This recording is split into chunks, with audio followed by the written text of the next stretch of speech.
নমস্কার বন্ধুরা, সুস্মিতাস রেসিপিতে আরও একটা নতুন ভিডিও দেখার জন্য তোমাদের সকলকে স্বাগত। আজ শেয়ার করবো ভীষণ মজার একটা রেসিপি। আর যখন আমাদের হাতের কাছে কোনো সবজি থাকে না, কি রান্না করবো বুঝতে পারি না, তখন কিন্তু টমেটো, আলু আর এই পেঁয়াজ কিন্তু সবার ঘরে সবসময় থাকে। তো সেইটা দিয়ে কিন্তু তৈরি করে নিতে পারো ভীষণ মজার রেসিপিটি।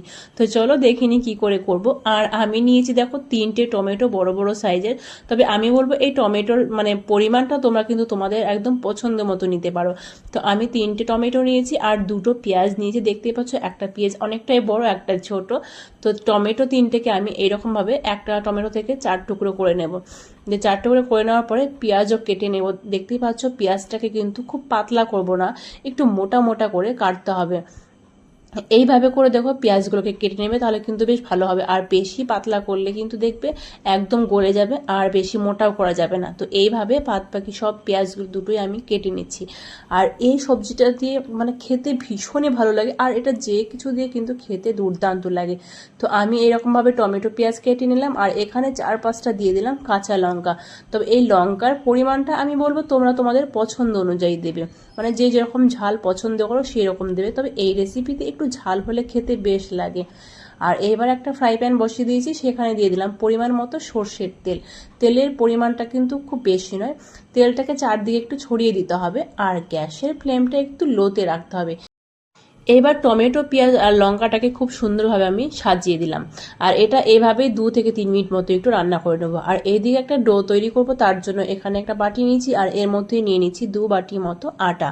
তবে এই আটার পরিবর্তে কিন্তু তোমরা ময়দা ব্যবহার করতে পারো, কিন্তু আমার মনে হয় আটাটাই কিন্তু বেটার। আর এইবার দিয়ে দেবো স্বাদ মতো লবণ, আর দিয়ে দেবো 2 চামচ মতো সাদা তেল। তবে এই তেলের পরিবর্তে ঘি কিংবা বাটারও তোমরা ব্যবহার করতে পারো। তো 2 চামচ মতো সাদা তেল দিলাম। এবার চলো পেঁয়াজ আর লঙ্কাটা এক পিঠ কিন্তু হয়ে গেছে, এবার আমি এক পিঠটা উল্টে দিচ্ছি। কিন্তু খুব বেশিক্ষণ কিন্তু আমি এটা রাখবো না, নইলে কিন্তু পুড়ে যেতে পারে। তো এক পিঠ উল্টে দেওয়ার পরে আবারও 1-2 মিনিট এটা এভাবেই রান্না করে নেব। আর এদিকে আটার মধ্যে দিয়ে দিচ্ছি হাফ বাটি মতো, আমি দিয়ে দিচ্ছি হাফ বাটি নয়, যে বাটিটার মধ্যে আমি আটা নিয়েছিলাম তো সেই বাটির মাপলে হাফ বাটি হবে। তো হাফ বাটি মতো আমি টক দই দিয়ে দিলাম, আর 1 চা চামচের 3/1 ভাগ বেকিং পাউডার, আর তার হাফও আমি দিয়ে দিলাম বেকিং সোডা।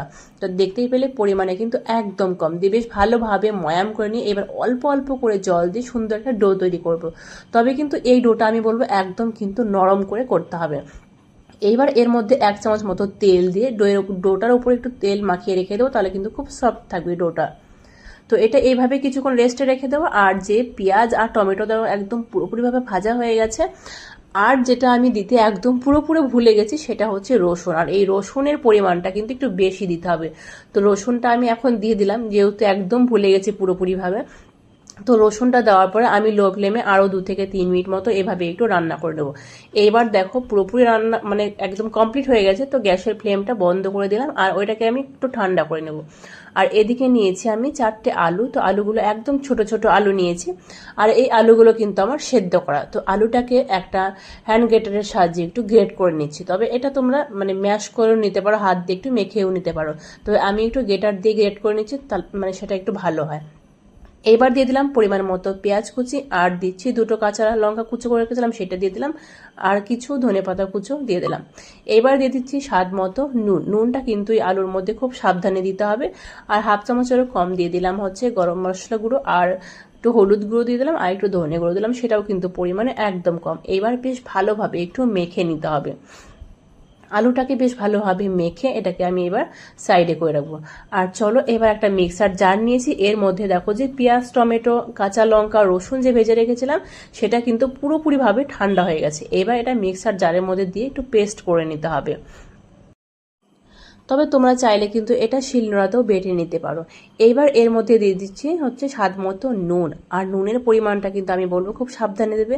আর যারা মিষ্টি খেতে পছন্দ করো তারা এর মধ্যে একটু চিনিটা অ্যাড করতে পারো। এবার আমি বেশ ভালোভাবে এটাকে পেস্ট করে নিলাম, আর কালারটা দেখতে পাচ্ছ অসম্ভব ভালো হয়েছে।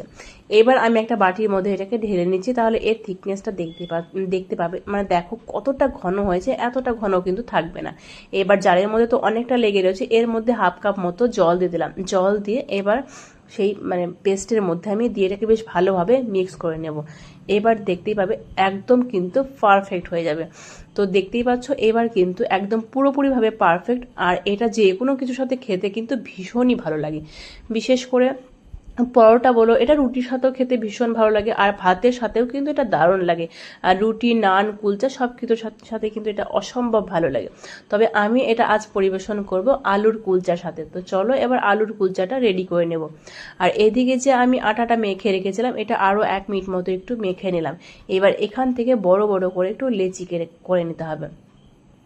আর লেচিগুলো একটু বড় বড় রাখছি। তো একটা লেচি আমি এখানে একদম দেখো একটু গোল করে নিলাম। আর এবার দেখো এটাকে এইভাবে ছড়িয়ে দিতে হবে। আর যে আলুর পুরটা আমি আলুটাকে মেখে রেখেছিলাম, সেটা এবার এর মধ্যে 1 চামচ মতো দিয়ে দেবো। খুব বেশি দেওয়া যাবে না, কেন কি যখন বেলবে তাহলে কিন্তু সেই সময় দেখবে বেরিয়ে যাবে। ওই জন্য পুরটাকে অল্প অল্প করে দিতে হবে। এবার এই মুখটাকে দেখো আমি বন্ধ করে দিচ্ছি, তবে এই কাজটা কিন্তু খুব সাবধানে করতে হবে। গুলিটা দেখো আমার একদম রেডি হয়ে গেছে। এইবার বেলে নেব। তো আমি শুকনো আটার সাথে এটাকে বেলে নিচ্ছি। তবে এটা তোমরা চাইলে কিন্তু তেল দিয়েও বেলতে পারো। আর এটা খুব সাবধানে বেলতে হবে, এপিট ওপিট করে ওলট পালট করে, ওভাল সাইজের করে, নান যেরকম করে ঠিক সেভাবে সেই শেপটা আমি দেব। আর এবার এর উপরে একটু কালো জিরে দিচ্ছি। এর পরিবর্তে কিন্তু তিল কিংবা জোয়ানও কিন্তু ব্যবহার করতে পারো, এটা তোমরা তোমাদের পছন্দ অনুযায়ী দেবে। আর এটা দিতেই হবে সেরকম কোনো ব্যাপার না, চাইলে একটু অ্যাভয়েড করতেই পারো। আর উপরে একটু দিয়ে দিচ্ছি ধনেপাতা কুচো। এবার বেলনা দিয়ে বেশ ভালোভাবে একটু বেলে নেব, ঠিকঠাকভাবে যেন এটা সেট হয়ে যায়। ঠিকঠাকভাবে দেখো বেলে নিয়েছি। এবার খুব সাবধানে ওঠাতে হবে, কেন কি অনেকটাই কিন্তু নরম যেহেতু আলুর পুরটা দেওয়া হয়েছে। আর তোমাদের বারবারই বলছিলাম খুব সাবধানে বেলতে হবে, অথচ দেখো আমার কাছে কিন্তু আলুটা বেরিয়ে গেছে। তো উল্টো দিকটাকে বেশ ভালোভাবে একটু জল দিতে হবে, বেশ ভালোভাবে জল দিয়ে কিন্তু ভিজিয়ে দিতে হবে। আর এদিকে তাওয়া বসিয়ে দিয়েছি। আর উল্টো দিকটা কেন জল দিতে বললাম, তাওয়ার উপরে বসিয়ে দিতে হবে। আর এই তাওয়াটা কিন্তু আমি অনেকক্ষণ ধরে গরম করে নিয়েছি। এইবার গ্যাসের ফ্লেমটা হাই করে দিয়ে উপর দিকটাকে একটু সেঁকে নেব। আর বেশি করে উল্টো দিকটা যদি জল না দাও, তাহলে যখন উল্টাবে তাওয়াটা, যখন আমরা উল্টাবো তখন কিন্তু পড়ে যাবে। সেই জন্য তাওয়াটা প্রথমে বেশ ভালোভাবে গরম করতে হবে। তারপরে যেটা করতে হবে সেটা হচ্ছে এই যে কুলচার উল্টো দিকটা জল দিতে হবে, তাহলে কিন্তু দেখবে পড়বে না। এবার ওপর থেকে আমি দিয়ে দিচ্ছি একটু বাটার দিলে কিন্তু খেতে অসম্ভব ভালো লাগে। এর পরিবর্তে কিন্তু তোমরা ঘিও ব্যবহার করতে পারো কিংবা সাদা তেলও দিতে পারো। তো আমার কিন্তু একটা কুলচা একদম রেডি হয়ে গেছে।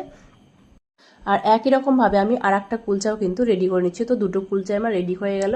আর এবার আমি সেই টমেটোর চাটনির সাথে পরিবেশন করব। তো আজকের এই ভিডিওটি ভালো লাগলে অবশ্যই একটা লাইক, কমেন্ট এবং বেশি বেশি করে শেয়ার করে দিও। আর যদি এই ভিডিওটি ফেসবুক থেকে দেখো তো পেজটিকে ফলো করার অনুরোধ রইল। আর যদি ইউটিউব থেকে দেখো তো চ্যানেলটিকে সাবস্ক্রাইব করে দিয়ে পাশে থাকা বেল আইকনে ক্লিক করে দিও সবার আগে নতুন কোনো রেসিপির আপডেট পেতে। আজকের মতো এই পর্যন্তই, পরের দিন নেক্সট কোনো ভিডিওর সাথে দেখা হবে।